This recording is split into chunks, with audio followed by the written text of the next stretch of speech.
kasih. Assalamualaikum warahmatullahi wabarakatuh. Assalamualaikum warahmatullahi wabarakatuh.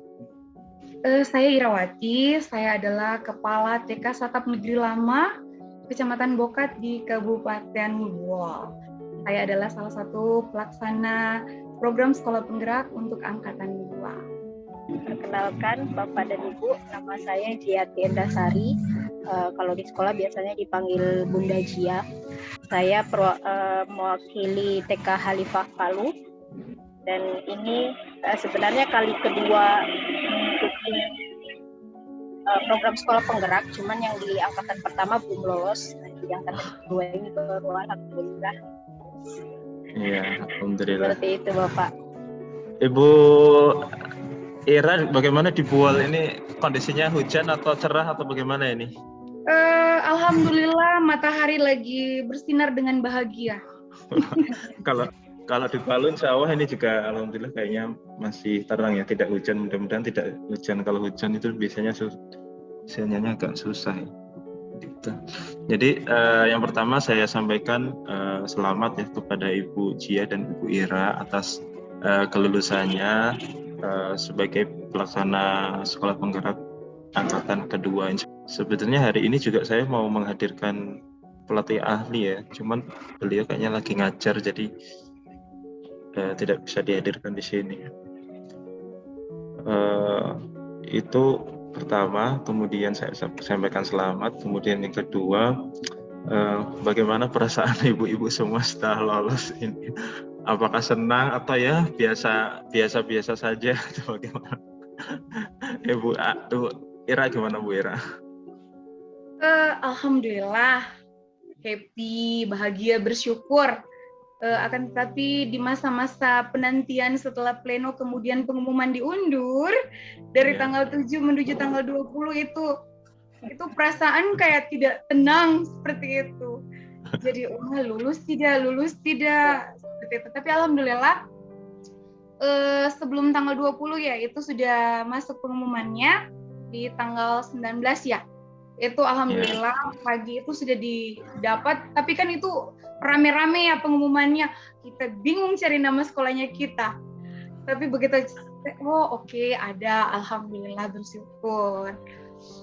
Insya Allah harapannya kami sih lolos di PSP ini otomatis akan ada peningkatan baik dari saya kemudian guru-guru saya ya Pak ya.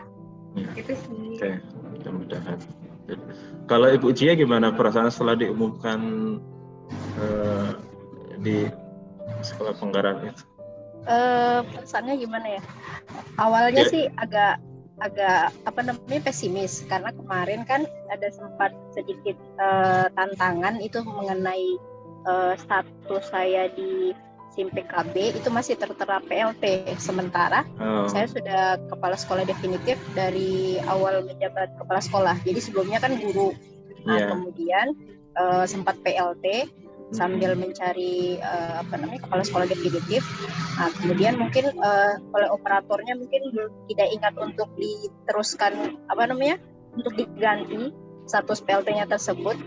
Jadi sampai mendaftar di sekolah penggerak pun itu status masih PLT. Kemudian ada dari pihak kalau tidak salah LPMP atau BP PAUD kalau nggak salah itu mengingatkan apakah memang ini masih PLT apa sudah definitif seperti itu. Tapi alhamdulillah karena terus diingatkan dan kita juga di sekolah gercep untuk mengubah status itu. Jadi sudah statusnya terganti. Jadi sempat kayak jangan-jangan nanti terkendalanya di sini seperti itu. Tapi alhamdulillah ternyata lolos dan penasaran dan excited saja kira-kira nanti kedepannya ini seperti apa seperti itu. Semangat karena memang dari awal sudah berniat untuk bisa lolos di sekolah penggerak ini, begitu Pak. Jadi mungkin itu waktu dulu PLT itu mungkin belum diupdate di Dapodiknya Bu ya? Iya, bisa jadi. Oh iya benar. Sama kayak kejadian di Morowali itu detik-detik terakhirnya juga baru detik-detik terakhir. Iya, baru. Padahal dia sudah definitif agak lama, cuman tidak diupdate di Dapodiknya sehingga terbacanya masih PLT. Kita ngobrol-ngobrol aja sebetulnya. Sekolah penggerak ini kan banyak ya manfaatnya. Mungkin ibu-ibu juga sudah tahu nanti ada intervensi tambahan anggaran, ada intervensi peningkatan mutu sekolahnya, peningkatan kompetensi tidak hanya kepala sekolah tapi juga guru dan tenaga kependidikannya. Namun sebetulnya saya pengen tahu sebetulnya sama ibu-ibu ini, sebetulnya apa sih yang mendorong Ibu Jian dan Ibu Ira secara pribadi mengikuti sekolah penggerak ini. Saya memutuskan, oh ya, nih saya harus ikut nih. Apa kira-kira dorongan apa yang seperti itu? Mungkin Bu Ira boleh kasih komentar. Terima kasih Mas Arif. Sebelumnya saya kan sudah menjadi pengajar praktik untuk guru penggerak di angkatan 3. Yeah. Saya melihat bahwa ini besar sekali manfaatnya. Akan tetapi jika saya hanya menjadi sebagai pengajar praktik, otomatis yang akan mengalami perubahan, yang akan mengalami adanya value atau adanya masukan itu hanya saya dan dengan guru penggerak. Begitu yang saya dampingi. Akan tetapi jika saya masuk sebagai sekolah penggerak, otomatis bukan hanya saya, tetapi seluruh guru saya. Kemudian akan ada pengimbasan ke satuan yang berada di sekitar saya seperti itu. Itu yang menjadi memotivasi saya, karena kan sebelumnya saya sudah wah ini loh ada benefitnya untuk kalau kayak di guru penggerak mereka tidak perlu lagi ikut CKS, karena otomatis ketika menjadi guru penggerak mereka akan memiliki SIM sebagai kepala sekolah seperti itu. Kemudian otomatis akan ada peningkatan pengetahuan terkini terkait pendidikan. Itu sih yang menjadi wah kalau cuma saya terus guru-guru saya gimana? Yang menjadi motivasi saya sih, saya ingin bukan hanya saya yang maju, akan tetapi seluruh guru saya beserta sekolah-sekolah imbas yang ada di sekitar saya. Oke, untuk Bunda Cia, Ibu Jiati ya, sama Bu pertanyaannya. Kira-kira apa yang menyebabkan Ibu sehingga saya memutuskan ya dalam pribadi, oh ini saya harus ikut nih sekolah penggerak apa sebetulnya? Kalau dari pengalaman saya di sekolah kami itu kan sebenarnya terdiri dari 3 unit Pak ya, ada TK, kemudian ada SD, dan juga ada penitipan atau daycare. Di tahap pertama kemarin, di angkatan pertama itu sebenarnya semua unit itu disarankan untuk mengikuti. Qadarullah hanya unit SD yang saat itu lolos, yaitu SD Khalifah. Itu dari pengalaman-pengalaman di SD sana itu juga menjadi menjadi motivasi juga untuk kami di unit TK untuk bisa mengikuti hal tersebut, untuk bisa lolos seperti itu, karena dari pengalaman yang didapatkan di unit SD itu begitu banyak manfaat yang bisa kita dapatkan ketika sekolah kita terpilih menjadi sekolah penggerak. Dan beberapa intervensi yang seperti Bapak sebutkan itu sebenarnya juga menjadi tujuan kami di sekolah seperti itu, terutama peningkatan mutu sumber daya pendidik tersebut. Karena di lingkungan kami, di yayasan kami itu kami selalu didorong untuk selalu upgrade skill seperti itu. Terutama di masa pandemi ini kan kita beberapa waktu lalu kita belajar online di mana gurunya itu harus mempunyai skill yang lebih dalam hal IT, kemudian dan skill-skill lainnya seperti itu. Jadi melalui sekolah penggerak ini dengan berbagai manfaatnya tersebut, itu sebenarnya menjadi motivasi utama kami untuk bisa ikut di sekolah penggerak ini. Seperti itu, Pak. Oke. Terus apa Bu yang membuat kira-kira Ibu bisa lolos dan saya bisa yakin lolos, ini apa yang membuat Ibu kira-kira dalam diri pribadi motif seperti itu? Iya. Di luar nilai-nilai skor tadi. Pertama mungkin yaitu yang qadarullah, kemudian mungkin istilah usaha tidak mengkhianati hasil tidak mengkhianati usaha atau seperti itu loh Pak ya. Karena memang effort kami untuk bisa lolos itu sangat besar, artinya dari step perencanaan, kemudian persiapan dan lain-lain itu memang kami usahakan siap sekali untuk bisa berhasil di sekolah penggerak ini. Seperti itu. Ketika nanti menjadi sekolah penggerak itu kan otomatis beban dalam tanda kutip ya. Tanda kutip kalau ini dianggap beban ya ini pasti tanggung jawab bebannya lebih banyak, begitu nggak? Dari segi kegiatan nanti, kemudian dari sisi tanggung jawab. Ini kan sekolah penggerak menjadi katalisator penggerak untuk tidak hanya di sekolahnya sendiri, tapi juga sekolah di sekitarnya. Nah, menurut ibu-ibu gimana nih, Bu Jiati dan Ibu Ira? Baik. Jadi memang untuk kemampuan IT guru-guru itu masih perlu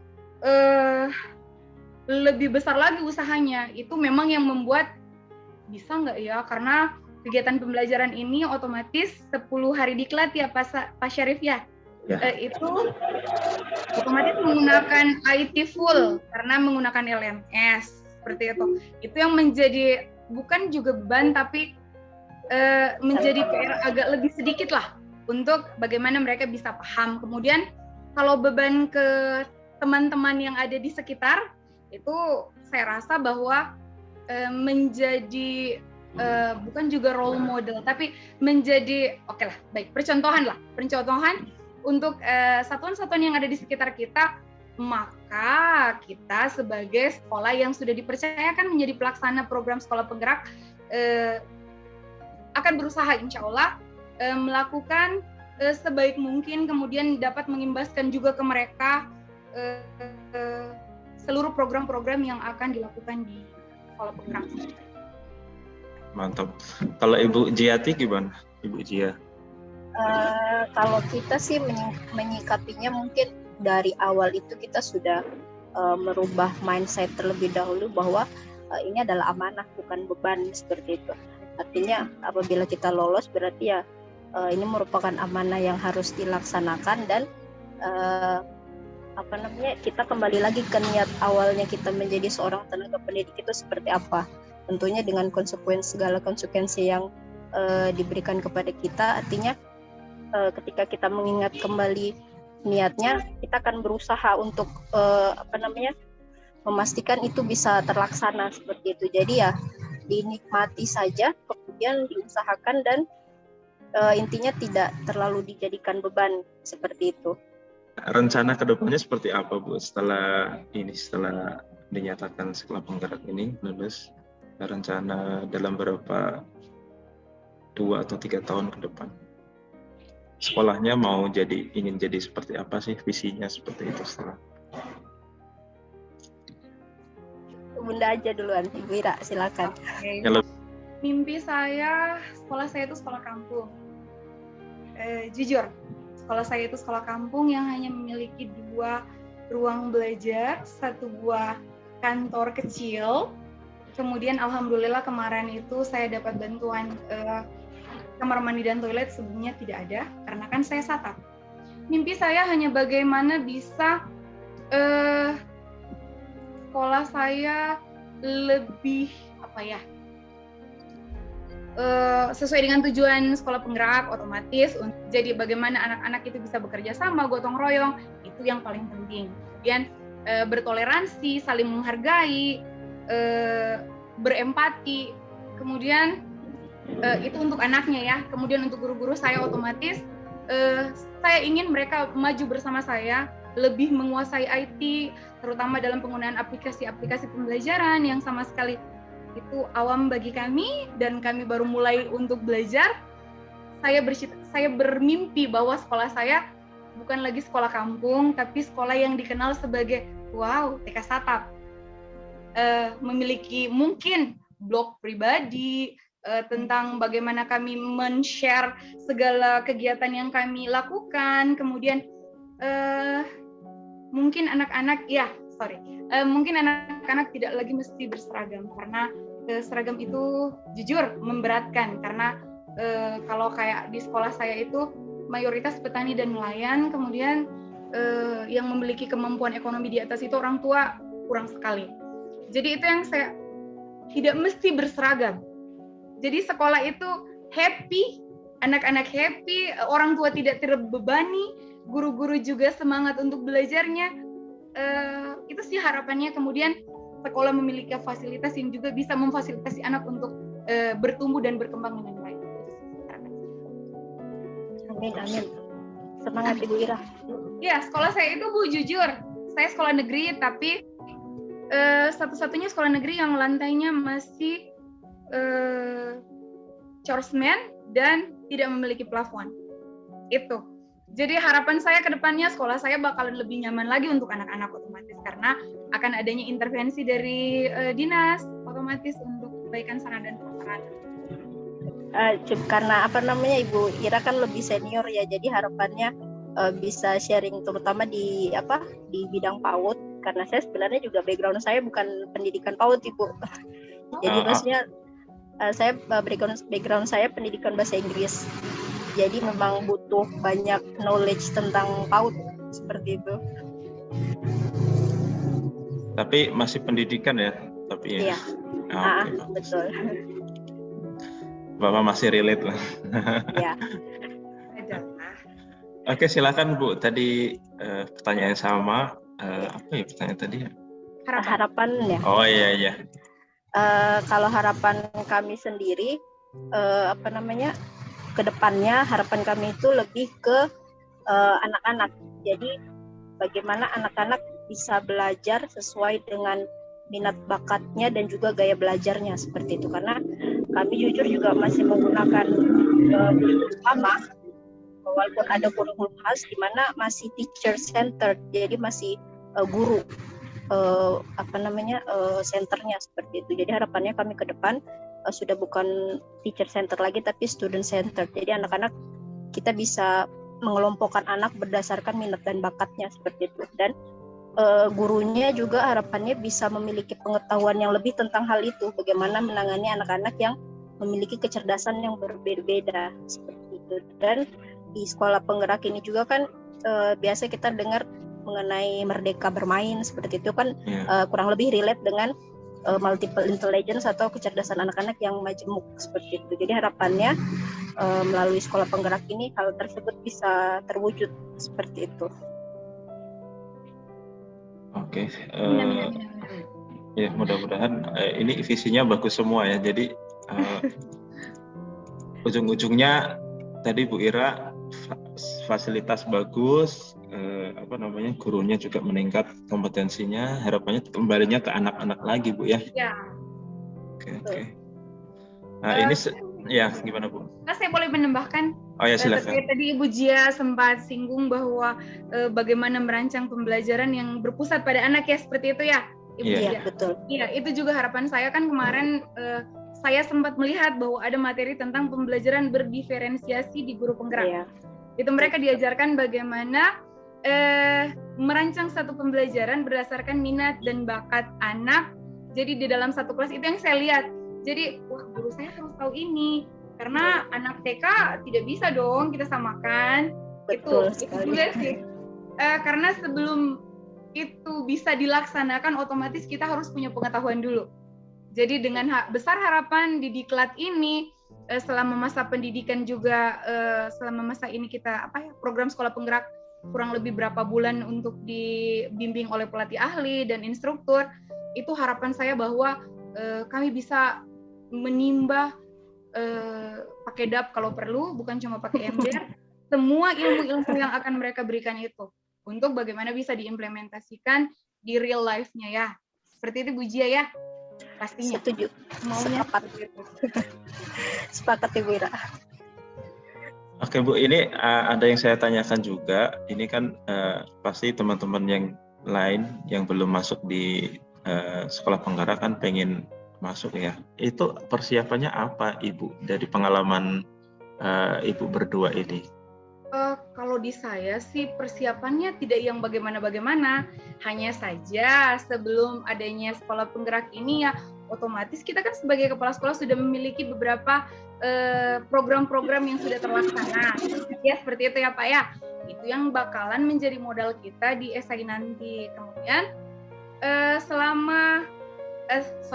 sebelum pada saat ada pengumuman itu kan kita sudah dibimbing juga dari bidang PAUD, kemudian juga dari BP PAUD, salah satunya Mas Syarif, Pak Darman, begitu ya, Ibu Mardia, seperti itu, Pak Alvin, itu kan kita dibimbing juga. Jadi bagi teman-teman yang merasa bahwa saya tidak bisa, saya belum tahu, saya tidak memiliki apa-apa, santai. Ada dari BP PAUD yang akan mengawal kita juga. Kemarin kebetulan saya di Kabupaten Bolu itu didampingi oleh Pak Darman dengan Mas Syarif untuk penginputan dokumen. Kemudian yang paling utama adalah hati-hati, teliti, karena ada beberapa teman yang tidak bisa lanjut karena tidak membuka SIM PKB-nya ketika ada pemberitahuan.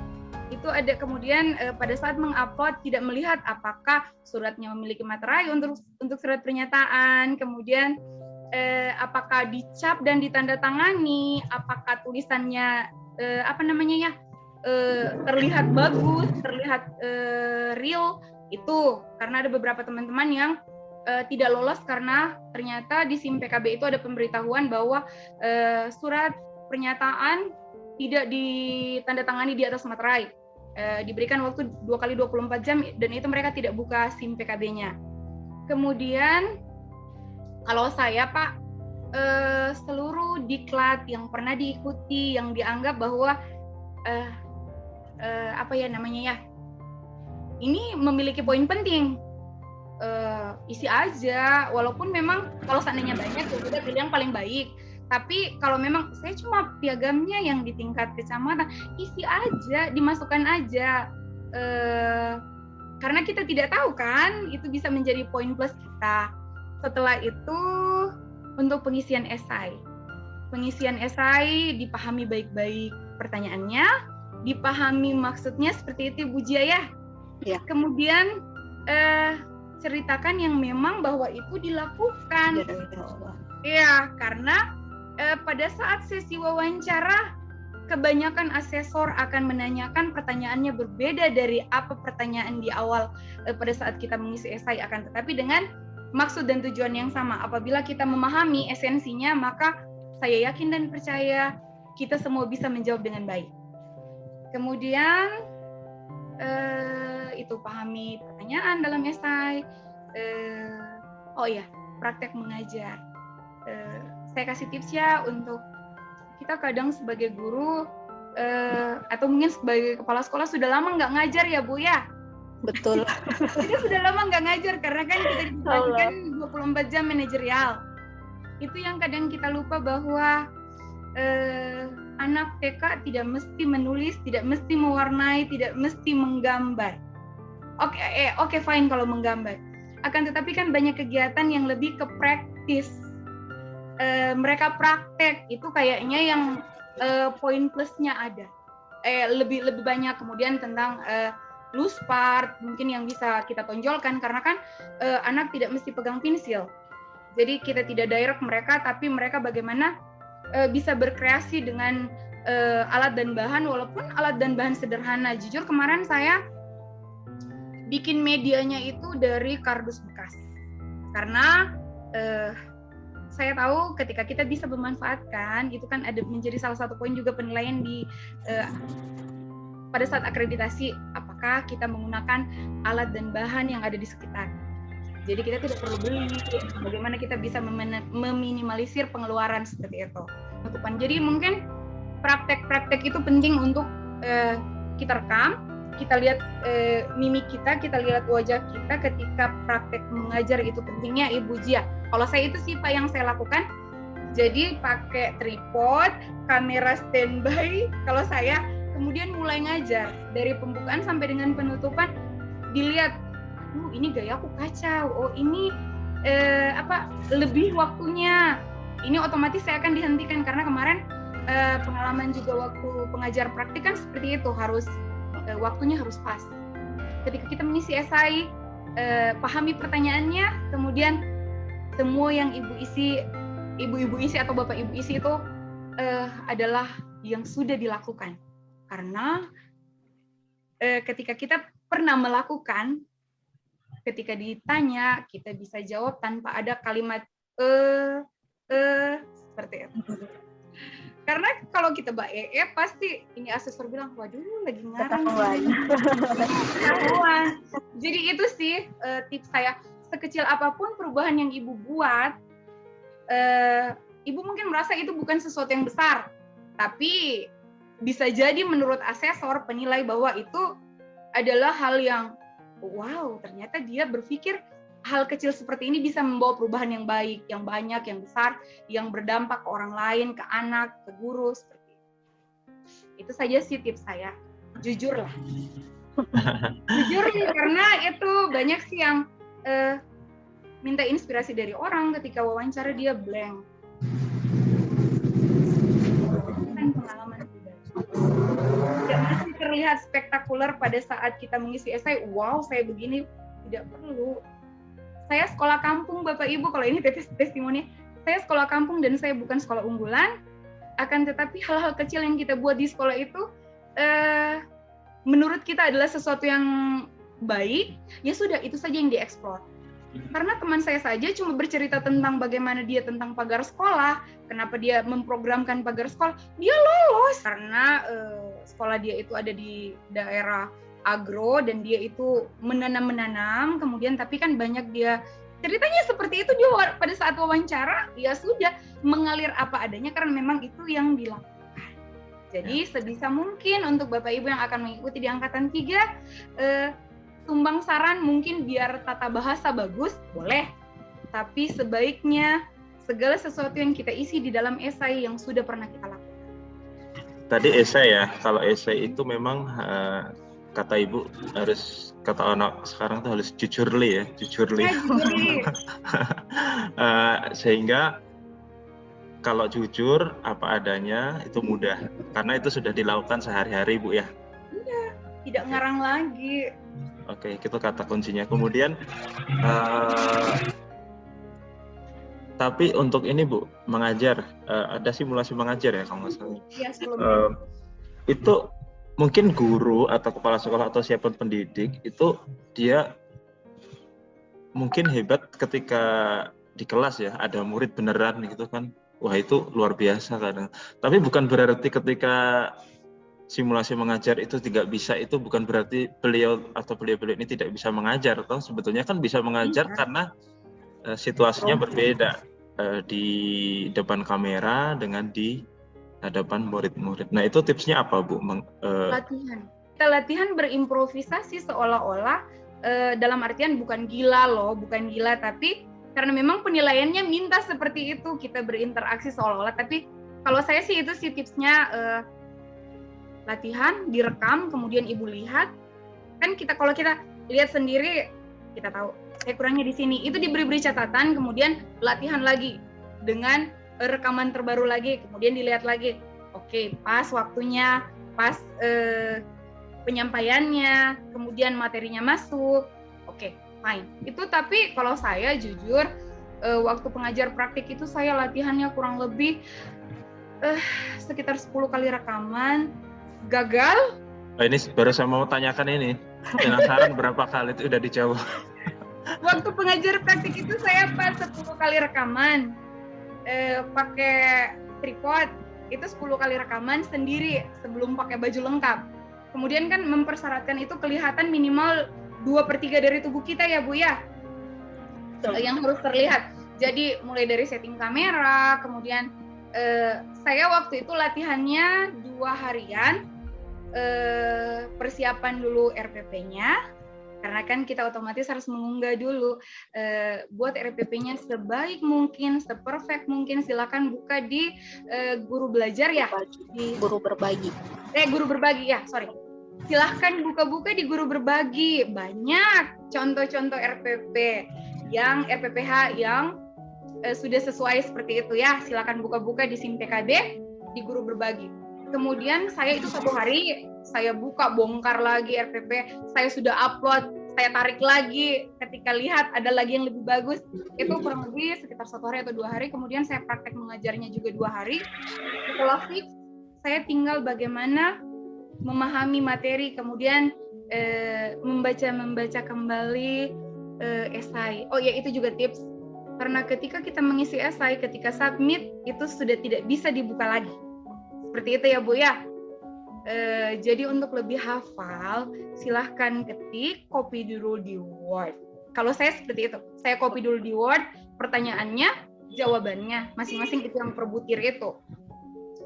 Item per item. Kemudian tips berikutnya untuk esai, jawab saja sesuai dengan item yang diminta, jangan terlalu melebar kemana-mana ya, karena kan ada asesor yang biasanya dia stop, Ibu tolong fokus, saya bertanyanya apa, Ibu jawabnya apa, itu kan, itu yang tips berikutnya lagi. Kalau menjawab biasanya ada asesor yang straight to the point, ya sudah poinnya aja. Tapi ada juga asesor yang keinginan menggalinya lebih wow.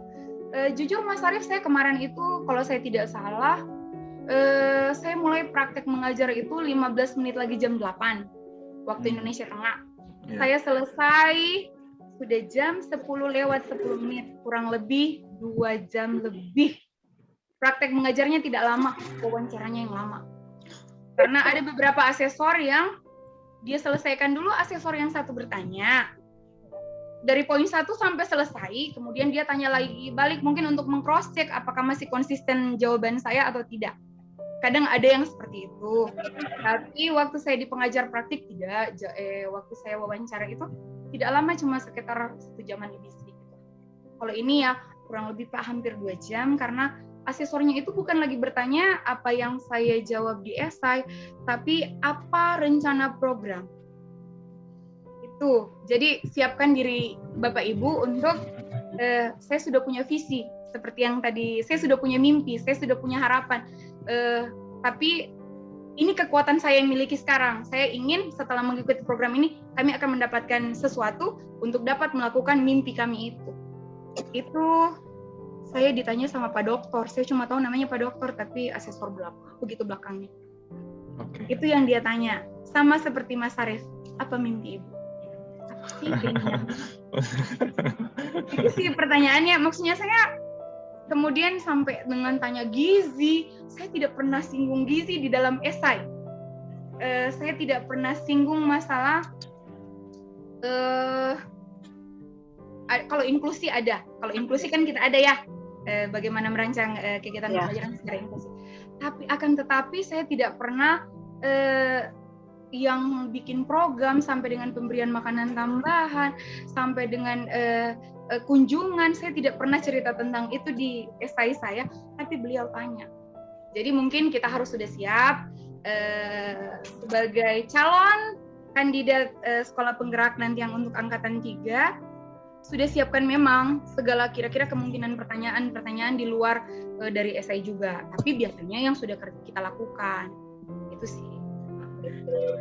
Oke Bu, terima kasih atas Kemudian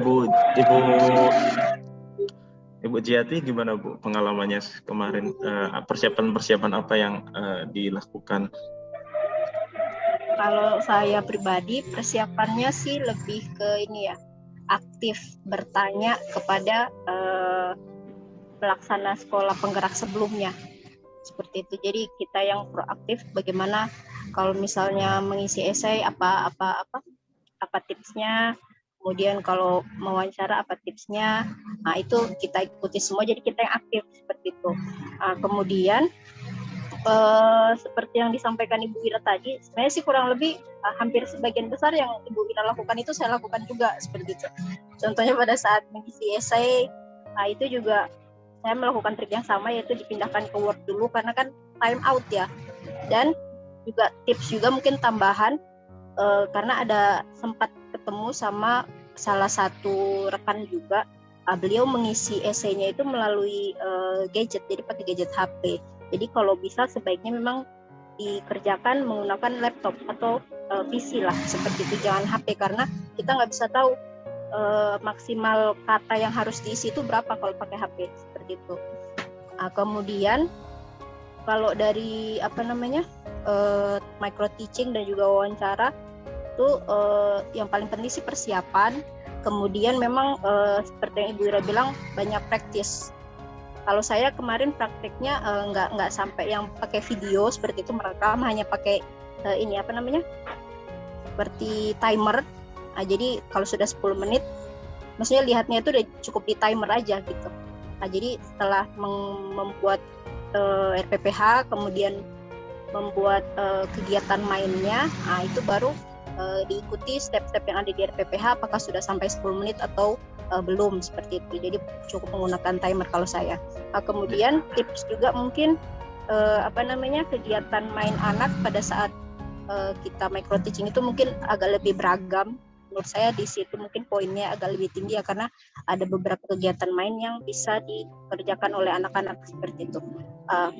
Kalau untuk seperti Bu Ira sampaikan tadi, mungkin kalau di sekolah kami karena sekolah Islam jadi doanya agak panjang, memang betul. Cuman karena kan kalau misalnya micro teaching kan kita banyak pre-memory ya, jadi ya hanya seperti instruksi saja, kemudian pre-memory seperti itu. Jadi pintar-pintarnya kita mengatur waktu saja seperti itu.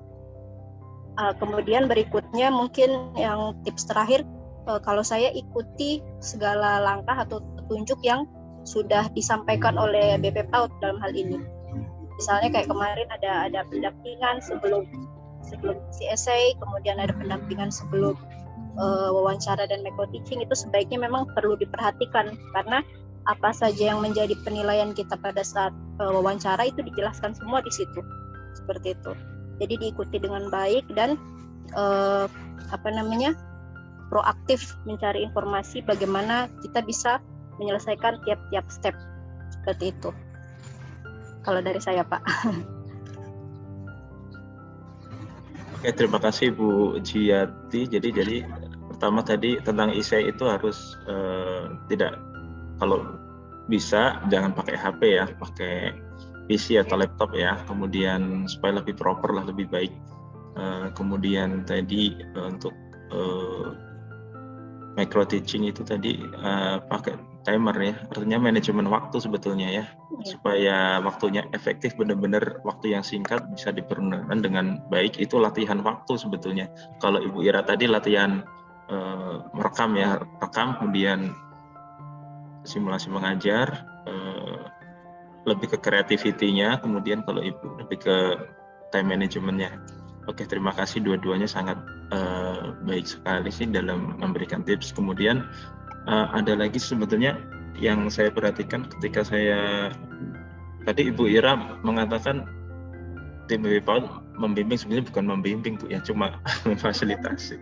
Iya, sebenarnya lebih ke teknis sekali kan, sebetulnya yang ngisi kan dari masing-masing peserta, kita hanya memfasilitasi. Kemudian yang kalau dari saya, kemudian yang saya perhatikan itu ketika mengisi saya juga ibu-ibu atau teman-teman kepala sekolah itu sebenarnya idenya sudah ada di kepala, namun mereka menuangkan dalam kalimat itu sangat susah, artinya ada semacam kebuntuan di situ. Nah,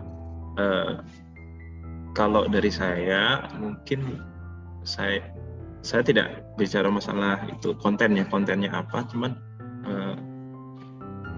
tidak hanya terjadi di dalam mengisi esai, membuat laporan pun seperti itu. Kadang berjam-jam teman-teman itu buat laporan, satu halaman aja bisa 1 jam 2 jam, karena ada semacam kebuntuan. Nah itu sebetulnya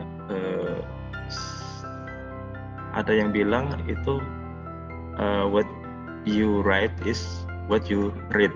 Artinya apa yang kamu tulis itu sebenarnya apa yang kamu baca. Jadi sebisa mungkin kita membaca juga sebetulnya, supaya tidak mengalami kebuntuan. Banyak membaca.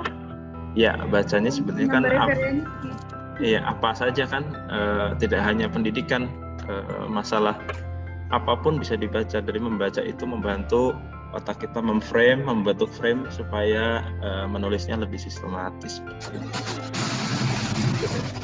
Oke. Iya betul Ibu. Nah ini murid-murid disuruh literasi supaya meningkat, kan gurunya juga harus gitu.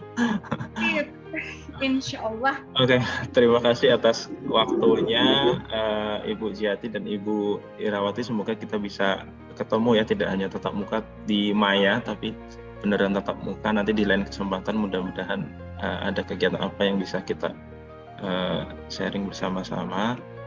Saya ucapkan sekali lagi terima kasih dan saya sampaikan selamat atas terpilihnya ibu-ibu ini menjadi pelaksana sekolah penggerak angkatan 2. Semoga nanti bisa memberikan berkontribusi yang jelas tidak hanya bagi sekolahnya sendiri, tapi sekolah di lingkungannya. Terima kasih Ibu Ziati dan Terima kasih Ibu. juga Pak Syarif. Mas Arif.